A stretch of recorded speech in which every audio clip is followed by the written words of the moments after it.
بسم الله والحمد لله والصلاة والسلام على رسول الله وعلى آله وصحبه ومن والاه. رب اشرح لي صدري ويسر لي أمري واحلل عقدة من لساني يفقهوا قولي. Mes chers frères, mes chères sœurs, on continue toujours notre aventure qui consiste à décortiquer pas mal de points sur la purification de l'âme et sans trop tarder, le point avec lequel on va commencer bi'idhnillahi tabaraka wa ta'ala, qui va nous aider à purifier notre cœur et à être des gens meilleurs, c'est le fait de se rappeler de la mort et de la rencontre de notre Seigneur Azza wa Jal. Allah tabarak wa ta'ala il dit Ya ayyuhalladhina amanu ittaqullah wal tanzur nafsum ma qaddamat lighad. Ça va aller, ça va aller. C'est bon? C'est réglé? Je reprends. Allah tabarak wa ta'ala nous dit Ya ayyuhalladhina amanu ittaqullah wal tanzur nafsum ma qaddamat lighad. Pour vous qui avez cru, craignez Allah et voyez ce que chacun d'entre vous a préparé pour demain, c'est-à-dire le jour du jugement. Et le prophète alayhi salatu wassalam, a dit multipliez le rappel de celle qui brise les plaisirs, à savoir la mort. Et la mort, c'est ce qui nous sépare de l'autre monde, du monde de la tombe et ce qui va venir après. La mort ne prévient pas. Et puis, comme le prophète alayhi salatu wassalam, a eu ces paroles de Jibril, il lui a dit Ya Muhammad, ish ma shi'ta fa innaka mayit. Oh Muhammad, vis autant que tu veux, tu finiras par mourir. Kullu man alayha fan. Allah Ta'ala il dit tout ce qui est sur la surface de la terre va un jour disparaître. Allah Ta'ala a dit au prophète sallam Afa in mitta fahumul khalidun. Est-ce que si toi tu meurs, eux ils vont rester éternellement sur terre? Chacun d'entre nous, tôt ou tard, il va quitter ce monde. Allah Ta'ala il dit Aynama takunu yudrikkumul maut. Où que vous soyez, la mort vous atteindra. قل إن الموت الذي تفرون منه فإنه ملاقيكم. Allah il nous dit la mort que vous fuyez va certes vous rencontrer. Donc ça c'est une réalité, l'humanité entière la reconnaît, musulmans, non musulmans, tout le monde sait qu'un jour ou l'autre on va partir. Non tant que musulman, c'est qu'après la mort commence une autre vie.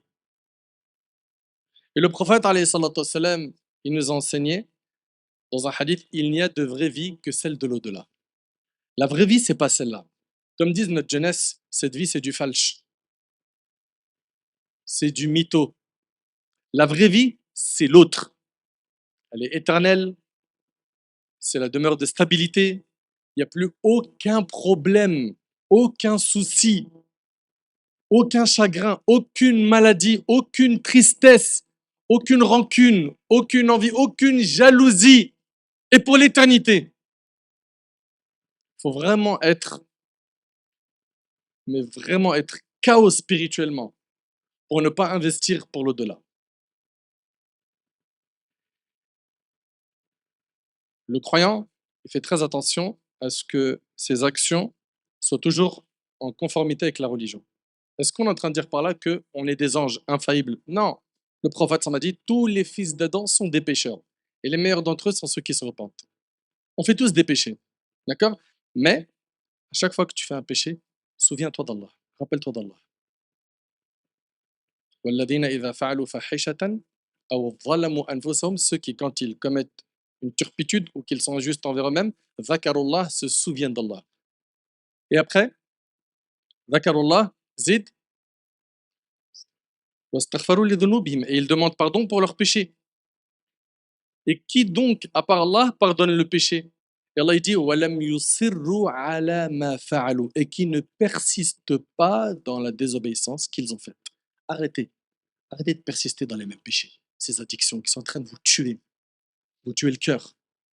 Faites-y attention et pensez à cette rencontre.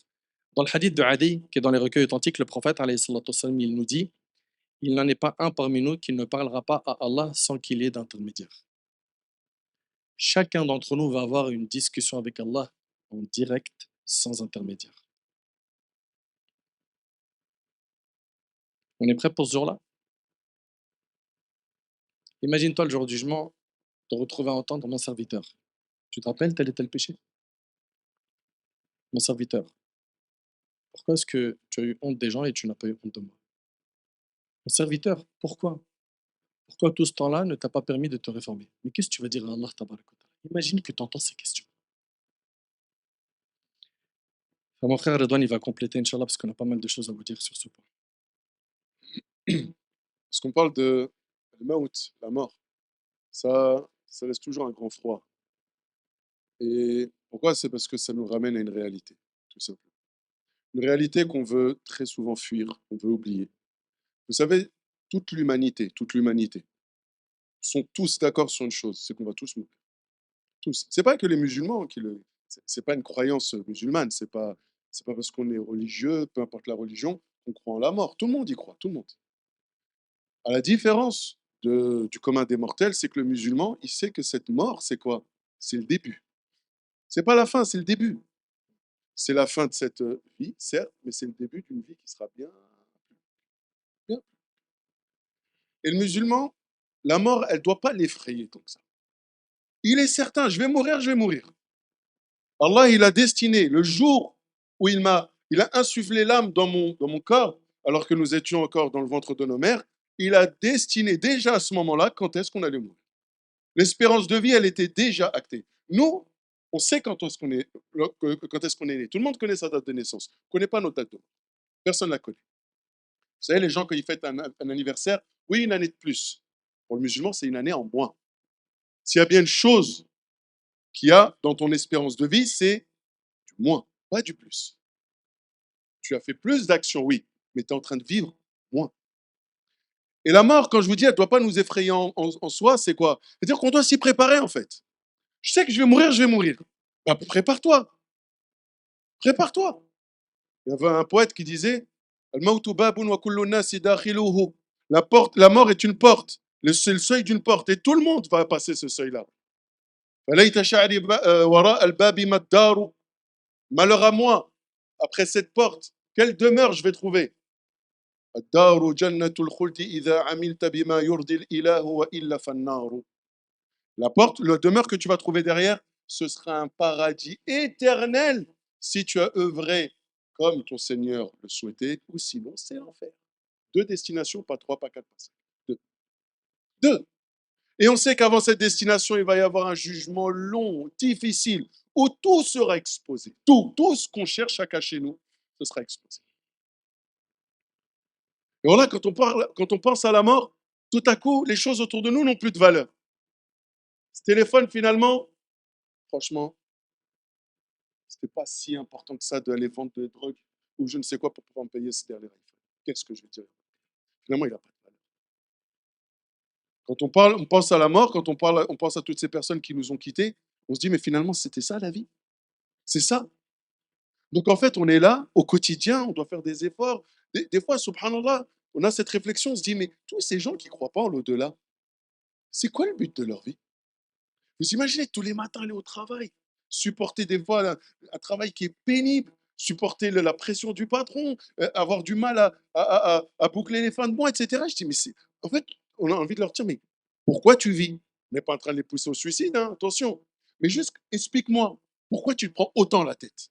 Si à la fin, pour toi, à la fin, il n'y a rien. Non, j'attends juste de mourir tout seul, que mes enfants me placent dans un EHPAD, d'accord? Et que là-bas, ben, on s'occupe de moi jusqu'au jour, ben, je pars. Et c'était ça ta vie, en fait, la galère. Parce que nous, les musulmans, non. Au contraire, on sait que cette vie, c'est une vie où il faut quoi? C'est une mise à l'épreuve. Ça demande quoi? Des efforts, ça demande de l'investissement, ça demande du sérieux, de la sincérité dans nos actions pour Allah subhanahu wa ta'ala, parce qu'on a cette conviction que de l'autre côté, il y a quelque chose, Inch'Allah, qui nous attend.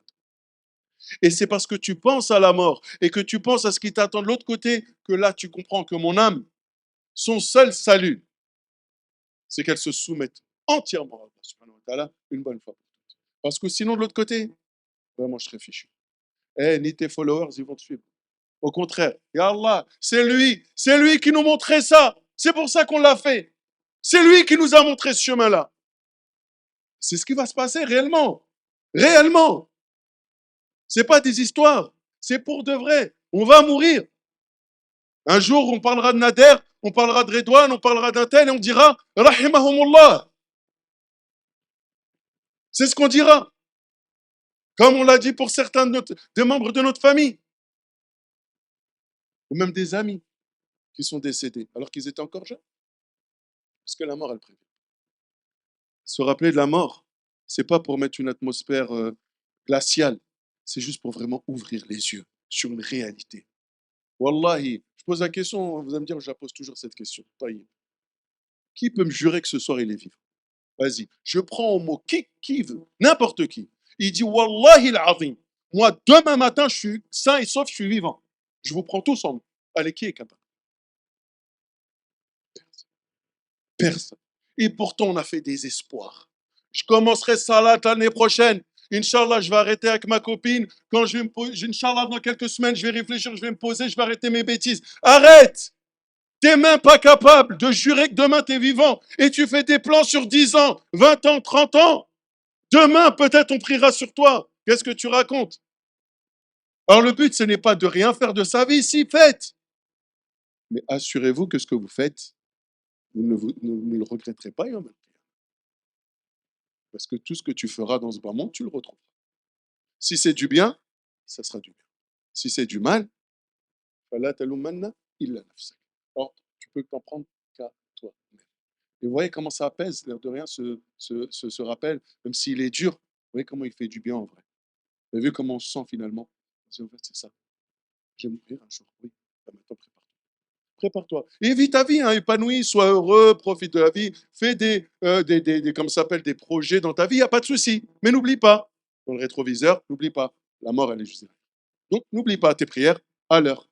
Fais en sorte de ne pas faire des péchés que tu pourrais regretter. Si tu dois des choses à des personnes, rends-leur. Et Inch'Allah, avance. Et le jour où la mort viendra te prendre, c'est une question aussi qu'on doit se poser. Aujourd'hui, là, maintenant, si on te disait la mort, elle vient dans 1 heure. L'ange de la mort, il est sympa avec toi. Il va dire, écoute, toi, je t'aime bien. Dans 1 heure, je viens, je récupère ton âme. Prépare-toi.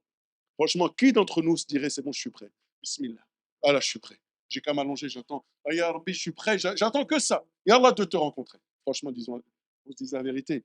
C'est pas trop ce qui te passe en tête. On sait qu'il y a des choses, ouah, j'ai l'autre, je lui ai arnaqué de l'argent, il faut que je le rentre. L'autre, je lui ai promis ceci, je lui ai menti. On commence à faire, ouah, en fait, il y a tellement de choses à faire. En 1 heure, je n'aurai jamais le temps de les faire. Sauf que Allah, subhanahu wa ta'ala, lorsqu'il décrète la mort, rien ne la retarde.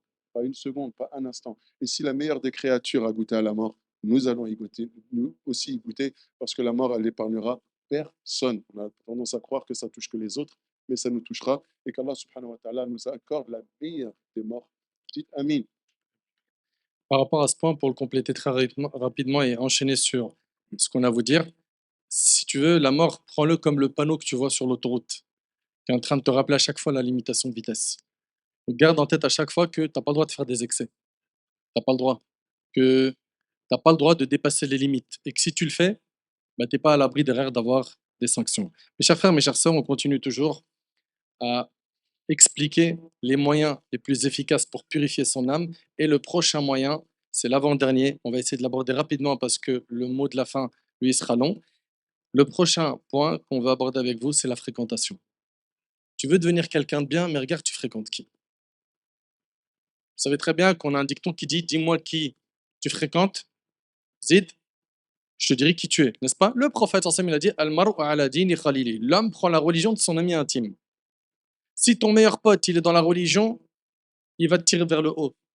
Si ton meilleur pote, meskin, il est loin, il est égaré, il va t'amener vers l'égarement. S'il est insouciant, tu vas devenir insouciant. Si c'est un fou amoureux de l'argent, tu vas penser qu'aux chiffres, qu'à l'euro.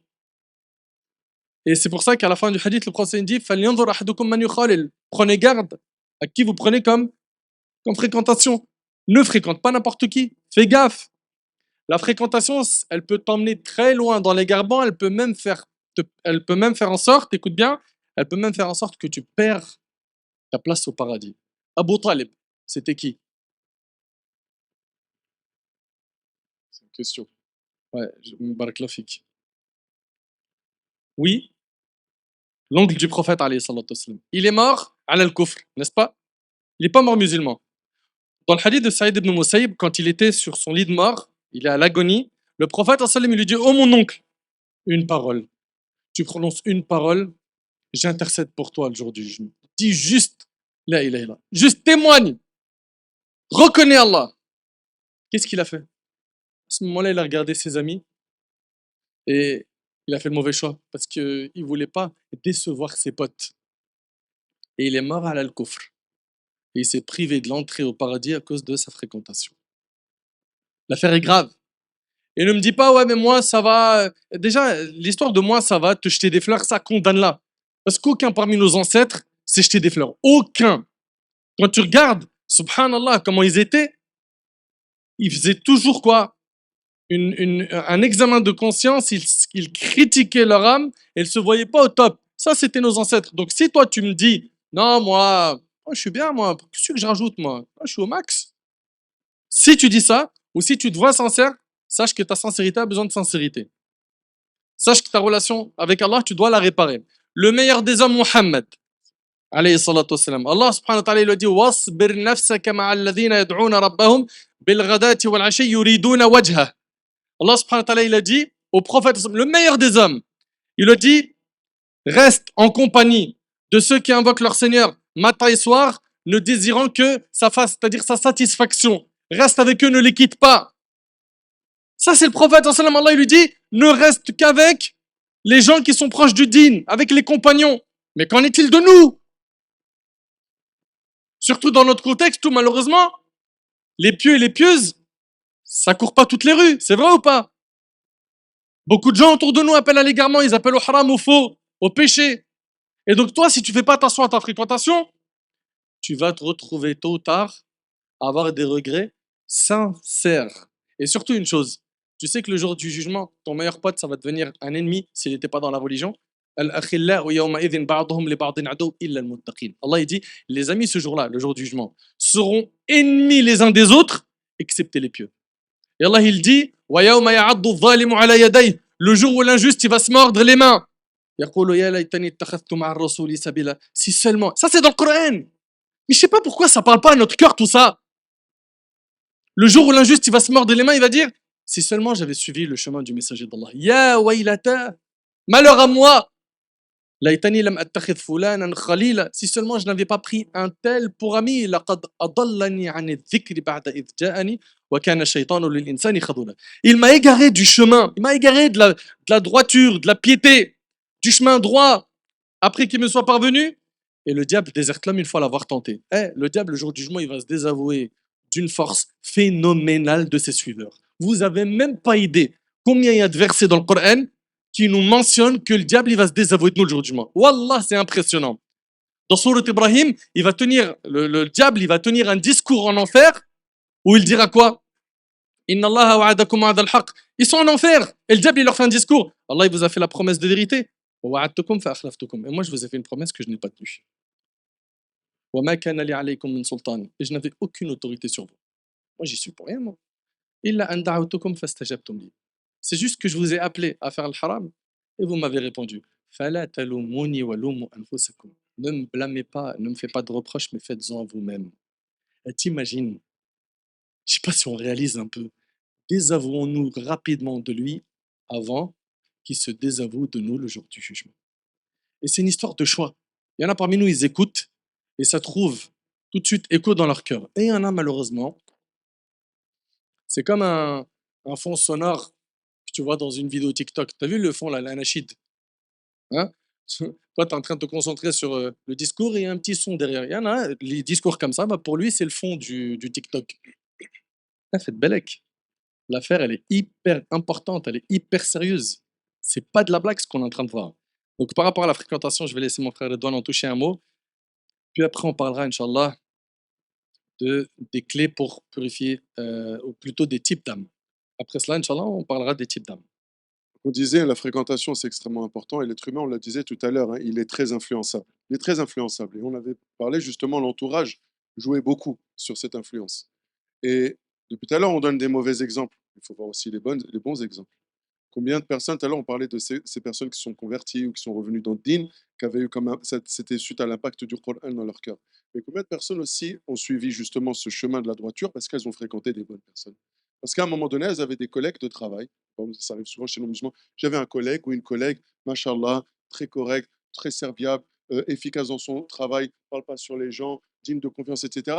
Et quand, bah voilà, en échangeant, ah, c'est ta religion qui t'enseigne ça, parce que la religion, ça enseigne ça, ah bon, ça enseigne. Et petit à petit, qu'est-ce qui se passe? Bah, cette personne, elle tend vers elle. Voilà, elle est attirée par le comportement de cette personne, l'attitude de cette personne, et ensuite, qu'est-ce qu'elle fait? Eh bien, elle fait le choix de justement de prendre le même chemin que cette personne, par la permission d'Allah subhanahu wa ta'ala. Donc, bien sûr, l'inverse est possible aussi, d'accord? Et tout à fait juste, hein. Donc, aussi bien les personnes mauvaises vont te tirer vers le bas, aussi bien les bonnes personnes vont te tirer vers le haut. Et c'est pour ça qu'on doit toujours se dire, nous, le jour du jugement dernier, avec qui on veut être réunis. Allah, le prophète sallallahu alayhi wa sallam, il nous dit Al-mar'u ma'a man ahab. La personne, elle sera ressuscitée yawm al-qiyamah avec celle qu'elle aime. Et en général, les personnes qu'on fréquente, nos amis, etc., c'est parce qu'on les aime. Pose-toi les questions. Qui est-ce que tu portes dans ton cœur? Parce que tu seras ressuscité avec ces personnes. Alors, ceux qui ont dans leur cœur, justement, les gens pieux, ceux qui ont dans leur cœur le prophète sallallahu alayhi wa sallam, les compagnons, tous ces savants de l'islam, ces milliers de savants, hein, qui ont vécu, hein, pendant ce millénaire et demi de l'islam, etc. Quand ton cœur il est accroché à eux dans leur vie, en train de vivre avec eux, comme si tu étais avec eux, bah, yawm al-qiyamah, bi-idhnillah, tu seras avec eux. Et ces personnes que tu aimes écouter à travers des discours, comme c'est le cas de beaucoup de prédicateurs sur le net, ou que ce soit des prédicateurs ou des professeurs que tu côtoies, qui tu suis, avec qui tu suis les cours, etc., et que ces personnes prennent la place dans ton cœur, Inch'Allah, c'est avec eux que tu seras ressuscité. Mais si celui que tu as dans ton cœur, c'est un joueur de foot, c'est un acteur, un rappeur, un influenceur, je ne sais quoi, bah dis-toi bien que tu seras ressuscité avec lui. Et franchement, il y en a certains, je pense pas que c'est un bon investissement d'être ressuscité à côté d'eux, sauf si Allah les guide, bien sûr, et c'est ce qu'on leur souhaite, hein. Ce qu'on leur souhaite, hein, c'est le bonheur dans ce bas monde, et surtout dans l'au-delà. Mais quand on voit les modèles qu'ils sont, et bon, on se dit, est-ce qu'on veut vraiment être ressuscité avec ces gens-là? Cette fréquentation, elle va te tirer vers le haut. C'est pour ça que tu dois la sélectionner. C'est pas grave si tu n'as pas d'amis, hein. Mieux vaut être seul que mal accompagné, hein. Mieux vaut être seul que mal accompagné. Si ton carnet d'adresses ou ton répertoire finit avec 10 numéros, alhamdulillah. Si ces 10 personnes qui sont dans tes contacts, ce sont des gens qui, mashallah, sont au top, alhamdulillah, vaut mieux être avec eux qu'avoir un carnet d'adresses ou des contacts dans son téléphone, en avoir 500, 600, 700, et qu'il n'y en a pas un qui est capable de te tirer vers le haut. Ils vont te servir à quoi finalement? L'intérêt qu'on a à se fréquenter, ça ne doit pas être un intérêt qui est lié par le matériel. D'accord? Je ne fréquente pas un tel par intérêt mondain. Je sais que lui, voilà, si j'ai besoin d'argent, je sais que voilà, je peux lui faire comprendre, je suis en galère, dépanne-moi, s'il te plaît, etc. Il a de l'argent. Non, c'est pas ça. L'intérêt que j'ai à fréquenter telle personne, c'est est-ce qu'il va me rendre meilleur si je le fréquente ou pas? C'est mon miroir. En lui, je vois les défauts que j'ai. Je vois ses qualités, je me dis, je ne les ai pas. Tiens, en le fréquentant, je vais essayer. Combien de gros mots on a appris, hein, parce qu'on a fréquenté telle personne? Qui nous a appris les mauvaises manières? C'est pas nos parents, hein. Je pense, hein, que quand Des on fois, était c'est eux, enfant, malheureusement. hein? Des fois, c'est Oui, eux. moi je parle de nos parents, je parle Ah, pas des parents d'aujourd'hui. Nos parents, ils nous ont pas appris de gros mots, ça c'est sûr et certain, au contraire. Mais on a appris ça dans la rue, on a appris ça à l'école. Toutes ces mauvaises manières, on les a appris par d'autres personnes. Donc on voit bien qu'il y a eu une bonne influence d'un côté et une mauvaise influence de l'autre. Et après à nous de dire, mais laquelle je veux? Tu veux savoir laquelle tu veux? Regarde, quel est ton objectif? La satisfaction d'Allah? Oui, prends la bonne. C'est pas la satisfaction d'Allah? Fais ce que tu veux. Wallah. Ensuite, pour terminer, Inch'Allah, on a dit beaucoup de choses. Et franchement, je souhaite du fond du cœur et je demande à Allah subhanahu wa ta'ala de faire en sorte que tout ce qu'on a dit, ce soit sincère. Et de faire en sorte que tout ce qu'on a dit, que ce soit des choses qui soient acceptées yawm al-qiyamah et qu'on sera récompensé. Et j'espère pour vous et moi, ainsi que mon frère Nader, que tout ce qu'on est en train de dire, ce ne sera pas un argument contre nous yawm al-qiyamah. Parce que si on a écouté toutes ces choses juste pour s'occuper, tiens, c'est le Maghreb, c'est à quelle heure? 20h20, 20h21, 20h22, et on s'est dit, tiens, vas-y, je vais écouter, histoire de, ça va m'occuper, je vais oublier la faim et la soif. Franchement, on a perdu, vous et moi. On aurait dû rester chez nous et on aurait dû dormir. C'était beaucoup mieux. Franchement, c'était beaucoup mieux. Mais si le but, c'est de se dire, subhanallah, j'ai écouté des choses, incha'Allah, bitawfiq min Allah, ça a été correct, ça a été positif, c'est des choses qui vont m'aider dans ma vie, et à partir de ce soir, je dois me remettre en question, et bien dans ces cas-là, alhamdulillah, t'es pas venu pour rien. Alhamdulillah, t'es pas venu pour rien. Alors, il existe trois types d'âmes. Trois types d'âmes. En général, les savants ils nous les caractérisent comme ça. La première, c'est quoi? C'est l'âme incitatrice au mal. Elle, le moindre haram qui apparaît, qui est faisable, elle va te pousser à faire. D'accord? Donc maintenant, nous, on doit se dire, vas-y, je dois être honnête avec moi-même. Vous savez, on ne pourra pas guérir si on n'accepte pas d'être malade. Accepter la maladie, c'est déjà un premier pas vers la guérison. Donc, allez, soyons honnêtes. Ils vont nous exposer les 3 types d'âmes. Que je sois honnête avec moi-même, à quel type d'âme j'ai. La première, on a dit, c'est quoi? C'est le péché. Elle est attirée par le péché. Elle aime le péché. Elle se délecte du péché. Elle ne peut pas s'en passer. D'ailleurs, elle n'est pas bien lorsqu'elle n'est pas en présence de péché. Elle n'aime pas le rappel. Dès que tu vas lui parler, écoute, Achille, vas-y, ne me parle pas. Arrête. Pourquoi tu crois que tu es meilleur que moi? Tout de suite, c'est l'orgueil. Tout de suite, c'est la fierté qui en prend un coup. L'âme qui dit non, ne te laisse pas faire. Ne te laisse pas faire. Et cette âme-là, il faut la dompter. Attention, ça ne veut pas dire qu'on est condamné. Hein. Écoutez-moi bien, même si on donne l'exemple de la pire des âmes, ça ne veut pas dire qu'on est condamné à vivre toute notre vie avec celle-là. Maintenant, moi, je l'ai identifiée. Je dois faire un effort beaucoup plus important. Vous comprenez? Le but, c'est d'identifier quel type d'âme j'ai pour ensuite trouver le meilleur remède. D'accord? Donc, cette âme, elle est, voilà. Tout ce qui est mauvais, tout ce qui est haram, c'est quelque chose qui la réjouit. Tu vas lui parler, à billah, il y a cette telle chose, ils ont fait, ils ont montré sur Internet, etc. Ah ouais, oh, c'est rien, ça, franchement, c'est bien. Voilà. En fait, il ne sait plus faire la distinction entre le bien et le mal. On voit aujourd'hui des gens, on sait, qui sont des psychopathes, qui assassinent des gens, et autres, tous ces criminels. Des fois, on se dit, mais ils se rendent compte que ce qu'ils font, c'est mal. Ils ne s'en rendent plus compte. Pour eux, c'est normal. Parce que, ça y est, ils ont justement cette âme qui les pousse à tout au haram. Et le rappel d'Allah, ils en sont éloignés. Je te laisse pour la deuxième. Barakallahu fik. Il y a également un nafs al-lawwama, l'âme qui ne cesse de se faire des reproches. Et il y a aussi l'âme apaisée. Il vient de parler de l'âme incitatrice au mal. Vous avez compris, c'est une âme qui est malheureusement euh, sombre. Ok? C'est une âme qui ne se satisfait que dans le péché. L'âme qui ne cesse de se faire de reproches, elle est de plusieurs types, mais parmi elles, il y a quoi? Le fait que quand elle fait des bonnes actions, elle se dit, tu aurais dû en faire plus. Lorsqu'elle fait une action, elle se dit, pourquoi tu n'as pas rajouté? Lorsqu'elle fait un péché, elle se dit, pourquoi tu n'as pas corrigé le tir? Et l'âme apaisée, c'est celle qui fait le nécessaire pour se retrouver que dans le cercle de l'obéissance. Allahumma ja'alna min haoula. Amin. Et pour pouvoir avoir cette âme apaisée, vous savez, il y a plein de gens, ils écoutent des rappels, ils écoutent, ils écoutent, ils écoutent, ils écoutent, et ils attendent que quelque chose comme ça hein, leur tombe dessus pour qu'ils deviennent pieux. Vous entendez? Ils attendent que la guidée, elle vienne sans effort. Ça n'existe pas. Le prophète, alayhi salatu wassalam, il nous enseignait qu'Allah tabarak wa ta'ala a dit: si mon serviteur vient vers moi en marchant, je me hâterai vers lui. Allah Ta'ala, il dit dans un hadith Qudsi: ô mes serviteurs, vous êtes tous dans l'égarement, excepté ceux que j'ai guidés. Demandez-moi la guidée, je vous l'accorderai. Donc il y a un effort personnel à faire, mais on l'aime pas l'effort. On veut pas l'effort. Il y a un effort à faire dans le dua. Il y a un effort à faire pour régler mon réveil et faire les courses pour me réveiller pour subh. C'est dur au début, pour ceux qui l'ont pas pris jusqu'à maintenant. Il y a un effort à faire pour faire ces 5 prières. Avant, c'était bancal, où je les faisais pas. C'est dur. Il y a un effort à faire pour s'habiller de manière pudique. Et là, je m'adresse aux deux, aux hommes et aux femmes. Et puis, il y a un effort à faire pour ressembler au prophète sallam. Dans quoi? Dans son comportement, mais aussi dans son aspect extérieur. C'est un effort. Au début, c'est dur. Mais quand tu vas te rapprocher d'Allah, en faisant peu d'efforts, Allah il va t'ouvrir beaucoup de portes qui mènent à lui et il va te donner beaucoup de récompenses. Et un cœur saint, et ça c'est l'objectif à atteindre, hein, une âme bien apaisée, c'est un cœur qui, écoutez attentivement s'il vous plaît, déteste le péché. Il le voit, il le répugne. 2, quand il fait un péché, il veut se repentir tout de suite, il se sent mal. 3, il ne remet pas la bonne action à plus tard, c'est pas quelqu'un qui procrastine. 4, c'est quelqu'un qui, écoutez bien s'il vous plaît, le jour où il n'a pas fait son word d'adoration, son programme d'adoration, pour lui c'est la pire des choses. C'est comme si il avait perdu tout son argent. Il dort triste. J'ai dormi aujourd'hui sans avoir lu le Coran. Il se sent hyper mal. Ça, c'est un cœur apaisé. Le cœur apaisé est celui qui est hyper avare dans son temps. Il ne le donne pas à n'importe qui.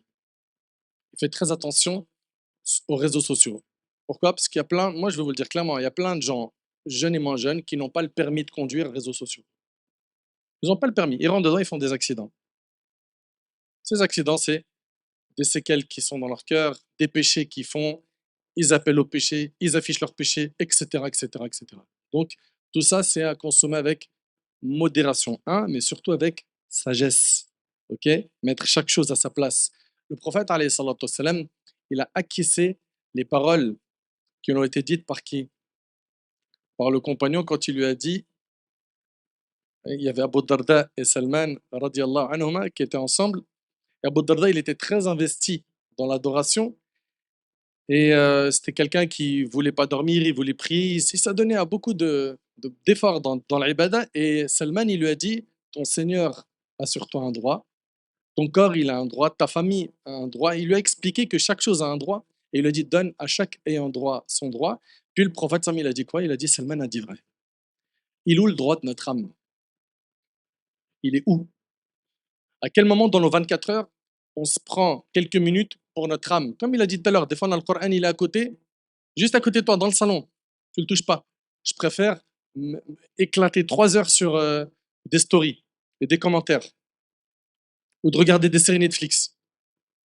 Ah ouais, parce qu'il y a, ah ouais, on m'a dit, il y a un plan là, il y a 800 vidéos dans. Moi, Allahumma lakal hamd, ya Rab, j'ai jamais regardé ça. Netflix, je sais pas à quoi ça ressemble, j'entends des séries, j'entends des noms, on m'informe et je tiens toujours à être informé, à être au point pour que nos exemples soient parlants avec vous, mais qu'Allah il vous préserve, votre temps il est trop précieux. Faites le nécessaire pour purifier cette âme, ok? Donc, 3 types d'âmes. Il y a l'apaisée, il y a celle qui ne cesse de se faire des reproches et il y a celle qui appelle au mal. J'implore Allah tabaraka wa ta'ala de nous accorder une âme apaisée. J'implore Allah subhanahu wa ta'ala de nous aider à purifier notre cœur. J'implore Allah tabaraka wa ta'ala de nous accorder la piété, la guider, la clairvoyance, une bonne fin. Et le mot de la fin, je le laisse à mon bien-aimé Redouane, Inch'Allah. Wa hafidhakum Allah wa ra'akum, wallahu a'lam. Finir, Inch'Allah, mes frères et sœurs, tout ce qu'on a exposé aujourd'hui, comme je vous ai dit, c'est ce qu'on estime avec mon frère Nader. On a beaucoup discuté, on a beaucoup échangé à se dire qu'est-ce qu'on pourrait proposer comme thème, qu'est-ce qu'on pourrait proposer comme thème. Et ce qui nous a semblé être le plus judicieux, le plus adapté, surtout en ce jour de Ramadan, c'est de parler de ce thème-là. Parce que très souvent, la spiritualité, c'est quelque chose qu'on ne connaît pas. Beaucoup de musulmans, si tu leur parles spiritualité, peut-être ils ne comprennent pas, ils voient ça dans du yoga ou dans des choses. Non, la spiritualité, ça existe dans notre vie. C'est un exercice de l'âme, c'est l'exercice de l'âme. Tout ce qu'on vous dit depuis tout à l'heure, c'est quoi? Ben, c'est du travail spirituel. C'est ce qui va pouvoir donner à l'âme sa vie, sa raison d'être, et qui va pouvoir la connecter avec l'unique créateur. Parce que cette âme, elle ne demande que ça. Elle demande qu'à une chose, elle demande à connaître son créateur. Et quand elle le connaît, c'est pour ça qu'elle devient apaisée. Et puis ces étapes de l'âme, que ce soit l'âme inségrée au mal, que ce soit celle qui se blâme, qui blâme ou bien celle qui est apaisée, bien sûr, ce sont des étapes. Ça veut dire qu'on peut très bien passer d'une âme à une autre, comme malheureusement, on peut aussi passer d'une âme à une autre. Et quoi qu'il en soit, dans tous ces rappels-là, qu'on soit bien d'accord, wallahi qu'on ne juge personne. Parce que si on, était si on devait juger des gens, on serait très mal passé. Vraiment très mal passé. On ne juge personne. Wallahi que la seule chose qui nous motive et qui nous anime dans ce discours-là, c'est parce qu'on veut le bien de la Ummah. C'est parce qu'on se dit, on ne peut pas laisser la communauté du prophète, sallallahu alayhi wa sallam, se risquer autant dans ce bas monde et se laisser avoir, alors que derrière, il y a un art, il y a l'enfer. C'est la seule chose qui nous motive. On ne demande rien d'autre en échange. Ne pensez pas, et si c'est le cas, ne pensez pas qu'on a du mépris pour vous, qu'on s'estime meilleur que vous. Wallah, Allah, il est témoin, c'est pas vrai. C'est pas du tout.